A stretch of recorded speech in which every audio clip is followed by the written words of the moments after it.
네, 안녕하세요. 캐부자입니다. 시청하시면 구독하기, 좋아요, 알람 설정, 멤버십까지 부탁을 드리겠습니다. 네, 지금 역사적인 순간을 지금 앞에 두고 있습니다. 통계청이 발표하기를 오늘 정오쯤에 지금 제가 지금 찍고 있는 게 15분 전, 11시 45분입니다. 그래서 인구가 보시면 3,999만 9,982명.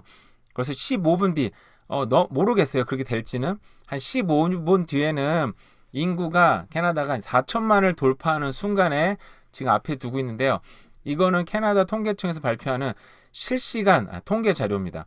그래서 아까 제가 처음 켰을 때는 한 5분 전, 10분 전에 켰을 때는 한 70명이었는데 벌써 지금 13명이 늘었어요. 여기 보시면 이민으로 가장 많은 숫자가 늘고 있잖아요. 그래서 birth date는 한 명이 또 태어나고 있습니다. 그러면은 84명이 됐죠. 근데 또 죽는 속도도 있긴 있어요. 근데 거기에 immigration 이미그런 이동하는 숫자들 그리고 non-permanent resident 뭐 그냥 캐나다에 들어오는 숫자들인 거죠. 자, 이런 식으로 해서 사실 이미그런트가 가장 빠르게 증가를 하는데 그래서 15분 한 10분 뒤에는 인구가 4천만 명을 돌파하는 순간을 지금 저희가 찍으려고 제가 일부러 지금 켜서 녹화를 하는 중이거든요. 그래서 뭐 최대한 빨리 편집을 해서 올리면 오늘 뭐 점심시간 이후에 아마 올리긴 올리겠죠. 여기 보시면 지금 이미그런트 이민직 한 명 또 들어오는 중이다 보니까 한 명이 더 늘어나면은 이제 85명이 되겠네요. 그죠?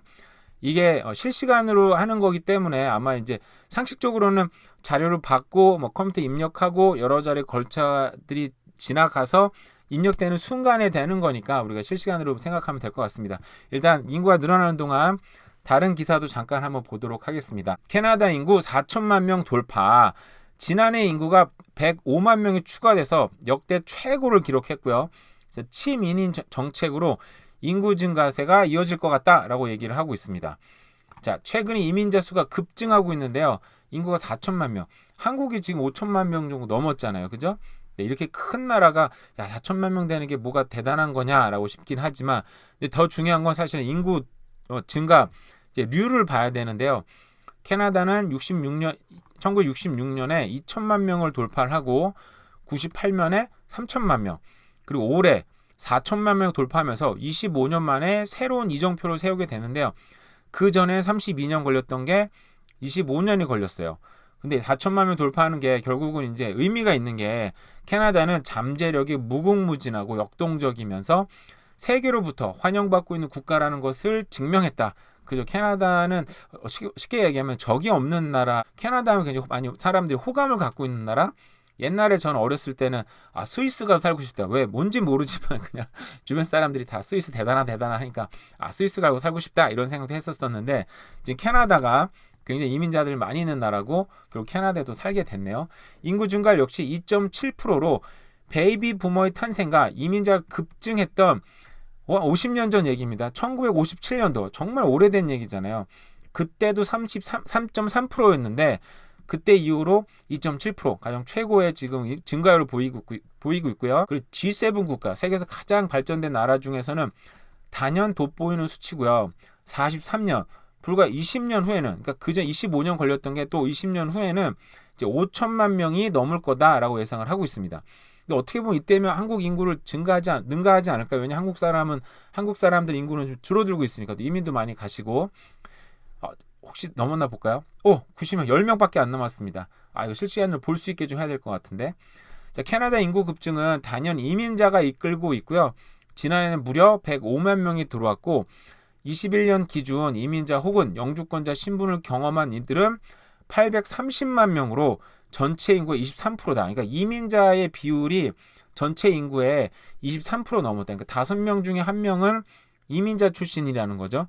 요 사실상 여기 들어왔던 사람들도 옛날까지 따지면 다 이민자 출신인데 이건 이제 그때 기준을 했을 때 좀 세대가 2, 3세대 넘어가면 나 여기 이민자 출신 이런 얘기 안 하고 이제 내 캐나다 출신이라 생각할 거잖아요. 실질적으로 그 맞는 얘기기도 하고 그죠? 또 게다가 연방 정부는 의료와 무역을 비롯한 고수요 직업군을 가진 이민자에게 문호를 넓히고 영주권 발급을 확대한다고 밝히는 등 적극적인 이민 정책을 펼치고 있다. 그래서 인구가 어떻게 되냐면 온타리오주가 1,500만 명, 토론토에 1,000만 명이 살고 있죠. 그죠? 2등이 저도 몰랐는데 퀘벡주가 세상에 880만 명, 거의 1,000만에 가깝습니다. 퀘벡주는 경기가 완전히 폭망한 주임에도 불구하고 사람들만 많고 정말 어떻게 보면 세금의 어떤 빨대 꽂고 살아가는 주라고 생각이 들어요. 개인적으로는. 특별한 그 발전하는 그런 것도 없는데 그 베너핏을 엄청 많이 베푸는 곳이잖아요. 그 3등이 BC주 540만 명, 알버타주가 470만 명. 굉장히 많죠. 100만 명보다 차이도 안 납니다. 근데 사람이 살아가는 곳 자체가 굉장히 다르니까 그 나머지들은 뭐 140만 명 훅 떨어지니까 일단 우리가 의미 있는 숫자는 알버타주까지는 굉장히 의미 있는 숫자가 살고 있다 볼 수 있겠습니다. 네, 볼까요? 994명이 됐습니다. 좀 있으면 될 것 같아요. 제가 그 말씀을 드린 게 왜냐하면 지도를 보시면 알지만 이게 알버타주는요. 알버타주 굉장히 큰데 470만이 이 에드먼튼 위까지 쭉 퍼져 삽니다. 그러니까 인구가 많기는 많은데 많다고 느껴지질 않아요. 근데 그 반면에 밴쿠버는 여러분들 아시다시피 보면 위로는 산으로 막혀 있죠. 밑으로는 국경에 막혀 있죠. 또 서쪽으로는 바다에 막혀 있죠. 그러니까 동쪽으로 좀 어떻게 보면 비이상적으로 일본 하이웨이 따라서 쭉 펼쳐갈 수밖에 없는 도시인 거예요. 그죠? 그러니까 여기에 지금 470만 명이 사니까 굉장히 좁은 지역에 엄청난 인구가 모여 살잖아요. 그러니까 밴쿠버는 여러 가지로 뭐 이제 부동산 가격이 오를 수밖에 없고 또 뭐 여러 가지 이제 교통 시설이 굉장히 덴스하게 굉장히 막 밀집해서 발전할 수밖에 없고 그러니까 여기는 좀 굉장히 대도시로 발전할 수밖에 없는 그 여러 가지 여건을 갖고 있는 도시긴 합니다. 97명이 됐습니다. 네, 여기서 좀 놔두고 역사적인 4천만 명이 돌파하는 순간을 셀러브레이션 할 만한 게 없네요. 뭐 특별한 게 있나요 지금? 뭐 제가 아무것도 갖고 있는 게 없어요.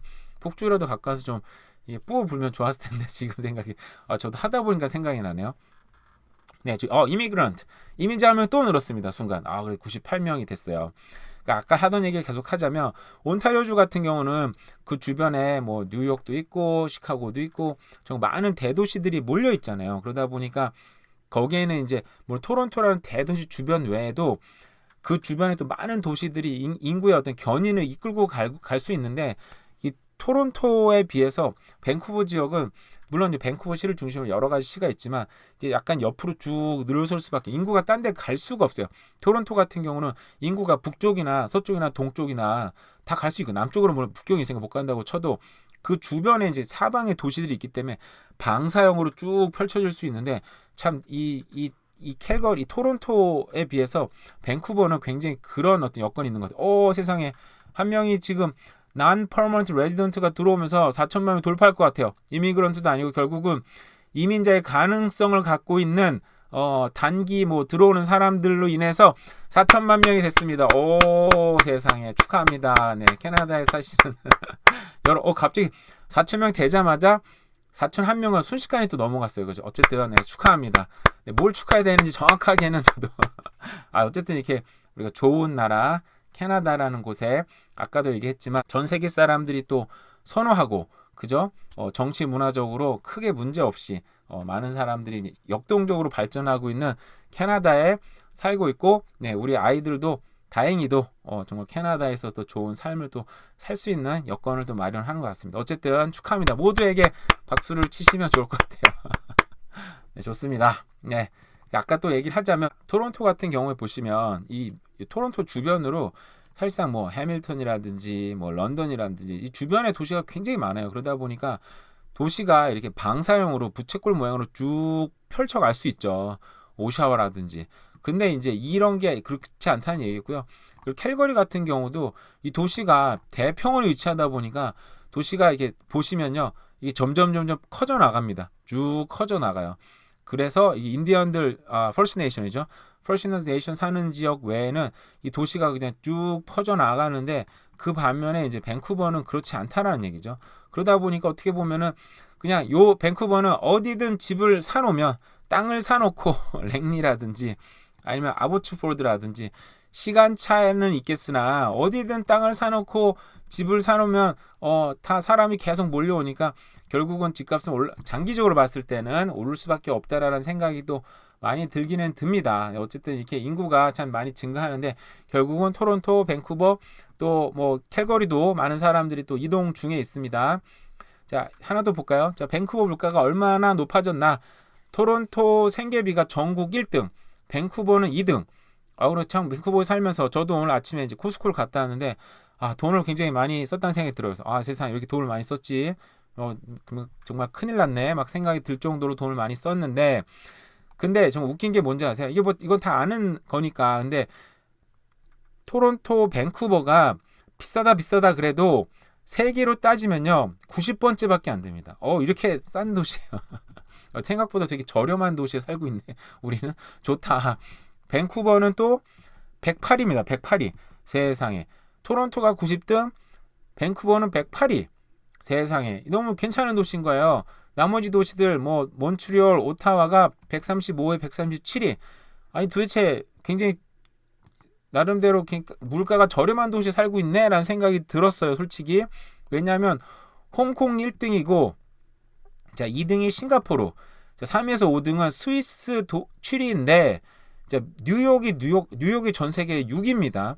근데 세상에 저도 이제 서울에 살다가 왔는데 서울이 무려 16등, 부산이 34위 하락을 해서 68인데 이렇게 많이 떨어져 봤자 68인 거예요. 다시 얘기하지만 토론토가 전 세계에서는 90번째입니다. 여러분 부산보다 부산 무시하는 게 아니라 부산이 34위나 하락해서 68인 건데 세상에 서울에 비하면 이제 토론토, 밴쿠버 사는 게 너무너무 좋은 도시하고 쾌적하기도 하고 전 세계 사람들이 사랑하는 도시임에도 불구하고 물가는 전 세계 90위밖에 안 된다는 거. 이게 캐나다 사는 게 어떻게 보면 굉장히 큰 축복이라는 생각이 듭니다. 이거 보면서 물가가 부담이 별로 없구나. 그냥 늘 감사하며 살자라는 생각이 좀 들었어요. 불평물 하지 마라 이 세상에. 전 세계 90위고 밴쿠버는 세상에 몇 등이었죠? 108위. 108위밖에 안 돼요. 108번내가 있는 도시란가요? 인구는 그 사이 말하는 사이에 벌써 4,010명으로 늘어났습니다. 세상에 4,000명이 넘은 캐나다 다시 한번 축하드리고요. 이민의 힘, 우리 이민의 힘을 보여줘. 우리 다 이민자니까 이민의 힘을 보여주고 있습니다. 밴쿠버 물가 높지만 전 세계로 따지면 서울보다 세상에 비교 안 됩니다. 서울 한국에는 부산과도 비교가 안 됩니다. 그냥 감사하면서 감내하며 살아야 될 것 같습니다. 네, 오늘도 여러 가지 뉴스 또 시청해 주셔서 감사드리고 오늘 하루도 잘 보내세요. 감사합니다.